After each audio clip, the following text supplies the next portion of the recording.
Welcome to week 3 of the Why Wait programme. This week we're going to concentrate on fine-tuning your food. Before we start this session, we encourage you to complete some physical activity. To do this, simply pause the video and either scan the QR code on the screen or follow the link in the video description. You can then choose one of the NL Active sessions to complete before returning back to the video.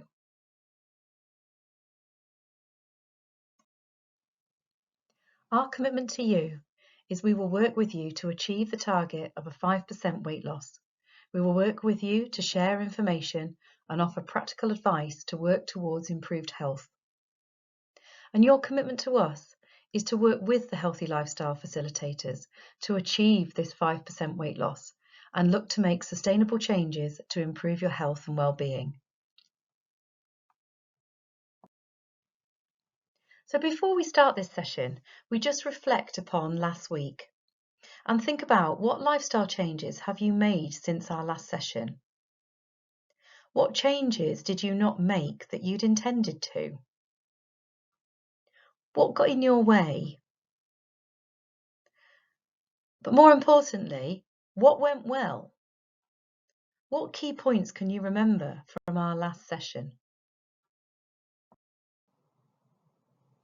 Last week, we looked at the Eat Well Guide food groups and that eating a rainbow of fruit and vegetables means you're getting a variety of vitamins and minerals.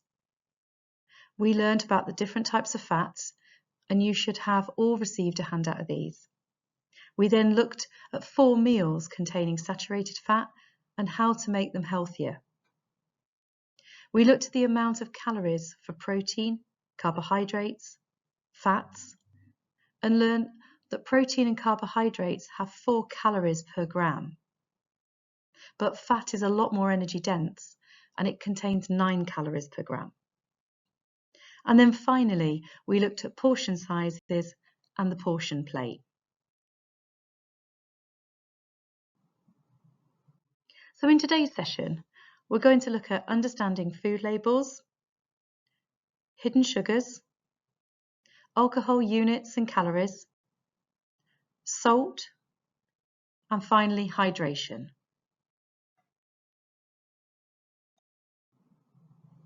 So if we start off by looking at sugars, the government guidelines state that only 5% of our daily calorie intake should come from free sugars. And free sugars are any sugars added to food or drink such as biscuits, chocolate, flavoured yogurts, breakfast cereals, fizzy drinks, and natural sugars found in fruit and vegetable juice, smoothies, honey and syrups. For an average UK adult, 5% of total calories equates to roughly 30 grams of free sugars per day. Alcoholic and sugary soft drinks combine to make the highest contribution of free sugar consumption within the UK. You can see from the pie chart that biscuits, buns, cakes, pastries and fruit pies makes up the largest individual contribution of free sugar consumption within the UK. Sources of sugar not considered as free sugars include lactose in milk and milk products, as well as sugars contained in fruit that are still intact, i.e. ones that have not been juiced. We do not need to cut down on these sugars, but remember that they're included in the total sugar figure found on food labels. If you'd like to find out a little bit more about free sugars and which foods and drinks contain more of these, then simply click on the arrow at the bottom that says what are free sugars, and there's a fantastic clip that explains this in more detail. Sugar is added to everyday foods in the manufacturing of the product. Added sugar in everyday foods provides empty calories. Empty calories are calories that contribute towards an energy imbalance, as we discussed in week 1. And this will mean that we're more likely to gain weight. Many processed foods contain more added sugar than we realise, and research suggests that a high sugar diet is associated with obesity and tooth decay. In the next couple of slides, we're going to look at some average everyday foods and how much sugar is contained within them.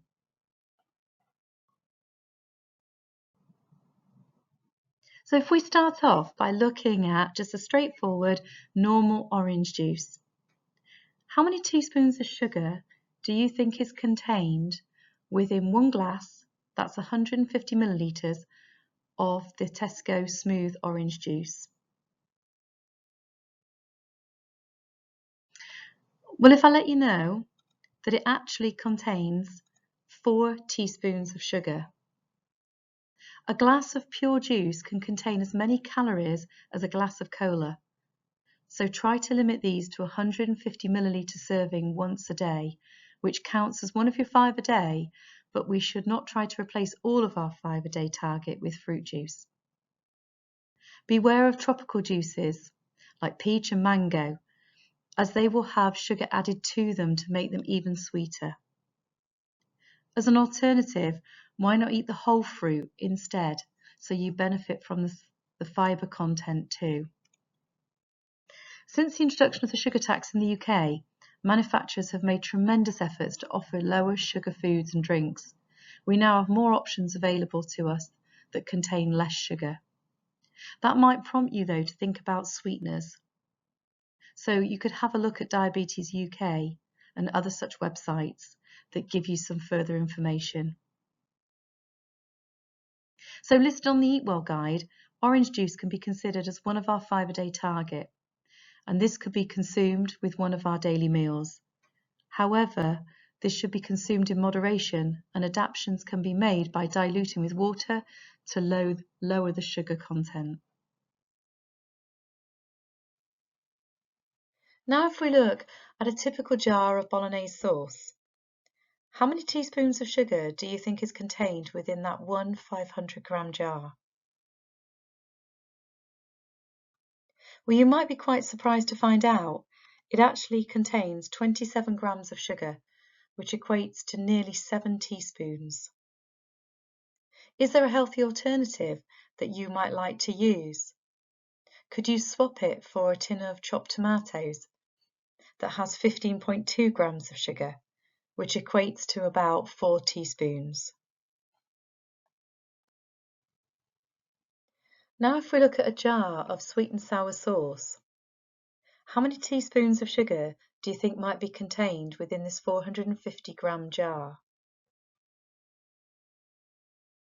Again, you might be quite surprised. There's actually 15 teaspoons of sugar in the whole jar. Now there are 4 portions in this jar, so one portion is around 3.5 teaspoons of sugar. So when we're looking at this product or other brands, there may be no added sugar versions. So for example, Uncle Ben's no added sugar version contains 2 grams of sugar. That's only half a teaspoon. It's also worth considering the hidden sugars within other condiments like ketchup, your tomato sauce, the brown sauce, sweet chili sauce, because these are often high in sugar also. And each tablespoon can contain around a teaspoon of sugar.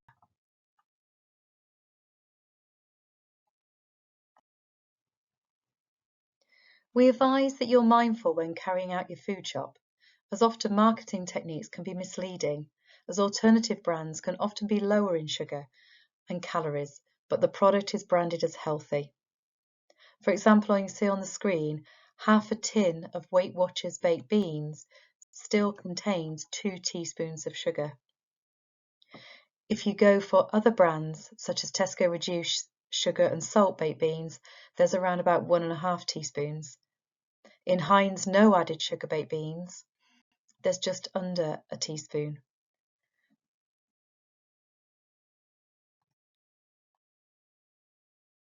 Although these type of bars are marketed as healthier options, we advise to be mindful of how often we eat snacks like this, as it can be the case that they're often higher in sugar and calories than a regular chocolate-coated bar. And it highlights the importance of reading food labels, which we will visit shortly. How many teaspoons of sugar would you expect to find in this Eat Natural bar? Again, you might be quite surprised to find out that each bar contains 15.6 grams of sugar, which is equal to nearly 4 teaspoons.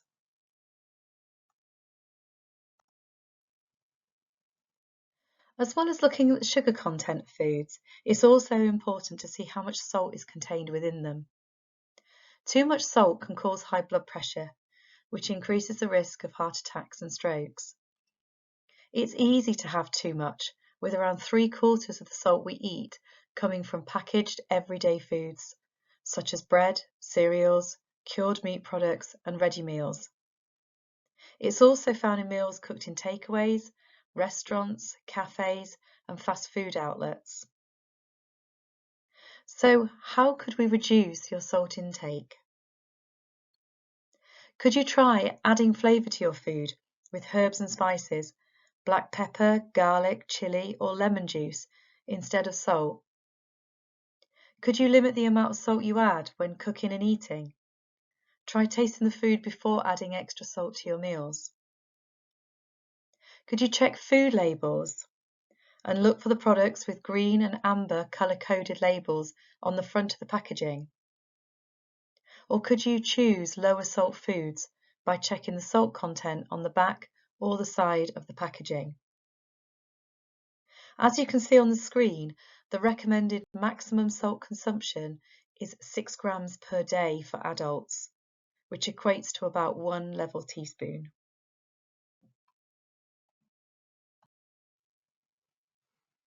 The traffic light labels are normally found on the front of packaging, and they show a breakdown of calories, fat, saturated fat, sugars, and salt. It's a really useful tool for quickly comparing similar products when you're food shopping. These colour-coded labels show what's considered as low, which is green, medium, which is amber, and high, which is red. The general advice is to go for greens most of the time, occasionally amber, and red very occasionally. But you do need to use your common sense. Foods like mackerel will come up as red for fat, but this is a nourishing food containing heart-healthy fats. Comparing this to a pizza, which would also be red. However, a pizza will be high in less healthy fats, most likely trans and saturated fats. And it clearly tells you how much is contained within each serving, not necessarily the whole product, but in each serving or each portion. The traffic light label is okay as a quick reference, but the nutritional values table explains in much more detail the contents of each food. The benefits of these tables are the fact that they're compulsory and found on the back of most foods. The packaging should also provide details about the ingredients, nutritional information, known allergens, best before and use by dates, and the weight of the product. By looking at the information on the nutritional value for 100 grams, it makes it easy to compare with another food. On this particular label, it tells you the amount per portion, which in this case is half a pot. This is useful for understanding how much your portion contains, but it's important to consider that if we do not monitor our serving size, we could easily consume more than the values displayed, and that then can contribute to an energy imbalance. Levels of hydration are important and can impact the way we feel, act, and look. We're made of around 70% water, and government guidelines for water intake is around 2 litres, that's 6 to 8 glasses of water per day. What we drink matters and can often have subtle effects on our lifestyle and meaningful impact on our weight management. So what are the benefits of keeping hydrated? Well, it may improve memory and mood. Hydration impacts the brain as well as the body, and research has shown that even mild dehydration may have a negative impact on mood. A lack of water may also increase the risks of headaches or migraines in some individuals. It can also help with weight management. Staying hydrated may also help with weight maintenance, as research has shown that having water before a meal may fill you up more and therefore promote weight loss by suppressing your appetite. This was also noted in a 2015 study in which diet drinks were swapped for water. The results showed this may lead to greater reduction in weight and improved insulin resistance. The brain can't tell the difference between hunger and thirst, so often we can mistake thirst as a sugar craving. The next time you feel the need for something sweet, try a glass of water first. It can also help us perform physical activity. There's been a lot of research into the effects of hydration or dehydration within physical activity and exercise. And the results are consistent that dehydration not only affects sports performance, but also physiological function too. This includes fatigue and energy levels. Staying hydrated can also support with our digestive system. Water helps to keep things moving in the digestive system, so staying hydrated may help prevent constipation in children, adults, and the elderly. And lastly, it helps organs to function. Your body uses water in all its cells, organs, and tissues to help regulate its temperature and maintain other bodily functions. As your body loses water through breathing, sweating, and digestion, it's important to rehydrate by drinking fluids.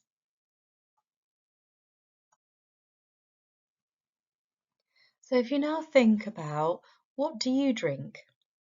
Is it caffeinated drinks, fizzy drinks, or water?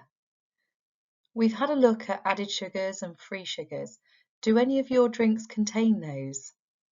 And how could you reduce your intake of sugary drinks? Could you swap to low sugary alternatives, such as sugar-free or sparkling water, sugar-free dilute in water, swap milkshakes to low-fat milk, or stop adding sugar to your tea and coffee, or water down the fruit juice by half or by a quarter?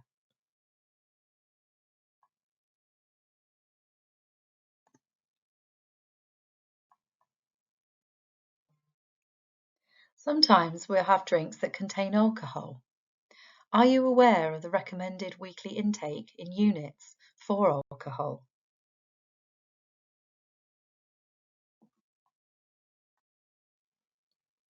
Whilst lots of people are aware of the 14-unit limit, it's not always clear how much alcohol this is in terms of glasses, etc.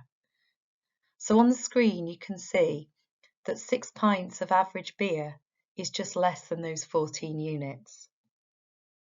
But that racks up 1,092 calories. 6 pints of cider is slightly over the 14 units, and that contains on average 1,296 calories. Around about 14 units is 6 small glasses of wine, which is around 954 calories. And 6 units is 6 single shots of spirits, and that's around 366 calories. Alcohol can contribute significantly to calorie intake and therefore to weight gain and upsetting the energy balance. 1 gram of alcohol provides 7 calories compared with 4 calories per gram for carbohydrates and proteins. 1 unit of alcohol contains 8 grams or 10 milliliters of alcohol, which provides 56 calories. However, other ingredients in alcoholic drinks, such as sugar, cream, and fruit juice, can add even more calories. It's easy for these liquid calories to add up and unnoticed, and the practice of saving calories from food for alcohol, i.e. drinking alcohol rather than eating to prevent putting on weight, could put you at risk of not getting all the nutrients that your body needs. Also, alcohol is a diuretic, which means it makes the body lose more water than usual. So when you drink alcohol, it's a good idea to drink water or other low-calorie soft drinks in between and afterwards to avoid dehydration. So generally, drinking alcohol can significantly impact your weight. When thinking about your energy balance, don't forget those liquid calories. Alcohol is an appetite stimulant, which makes it easy to overeat at meal times, late at night, and even the next day. It can often trigger cravings for high carbohydrate and high fat foods. And alcohol in excess can lead to poor sleep, and that leads to poorer food and activity choices the next day. Now we've come to the end of this session. Is there a SMART goal that you can set yourself for next week? And this can be written in the front part of your booklet. So just to recap, in today's session, we've covered understanding food labels, salt, hidden sugars, hydration, and alcohol units and calories.